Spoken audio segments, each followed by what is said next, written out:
चलिए दोस्तों, आसान भाषा में समझते हैं गिफिन की वस्तुएं क्या होती है।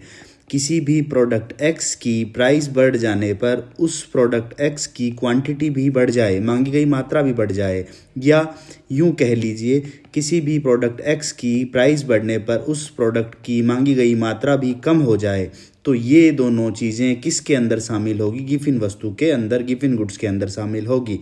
गिफिन गुड्स के एग्जाम्पल आप ढूंढने निकलोगे तो आपको कोई सा भी एग्जाम्पल एंटायर वर्ल्ड में कहीं नहीं मिलेगा। क्यों नहीं मिलेगा? उसका कारण यह है दोस्तों, क्योंकि गिफिन एक कंसेप्ट है। गिफिन कोई गुड्स नहीं है, गिफिन एक कंसेप्ट है। गिफिन एक रॉबर्ट गिफिन के नाम से एक इकोनॉमिस्ट थे, उन्होंने ये बताया, उन्होंने 1600 ईस्वी के अंदर ये देखा कि दो प्रोडक्ट थे, एक था वीट और एक था मीट।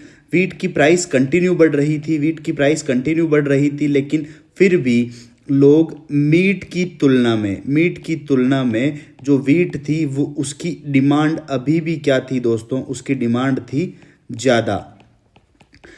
मीट की प्राइस मतलब वीट की प्राइस बढ़ने के बावजूद भी मीट की तुलना में वीट की डिमांड ज़्यादा थी। ये जब ज़्यादा हुई तो गिफिन ने एक आइडिया क्या लगाया कि किसी भी प्रोडक्ट की प्राइस बढ़ने पर अगर उसकी क्वांटिटी बढ़ती रहे, या किसी भी प्रोडक्ट की प्राइस कम होने पर उसकी क्वांटिटी अगर कम होती रहे, तो ये वस्तुएं मेरे नाम से जानी जाएगी और ये वस्तुएं गिफिन कहलाएगी।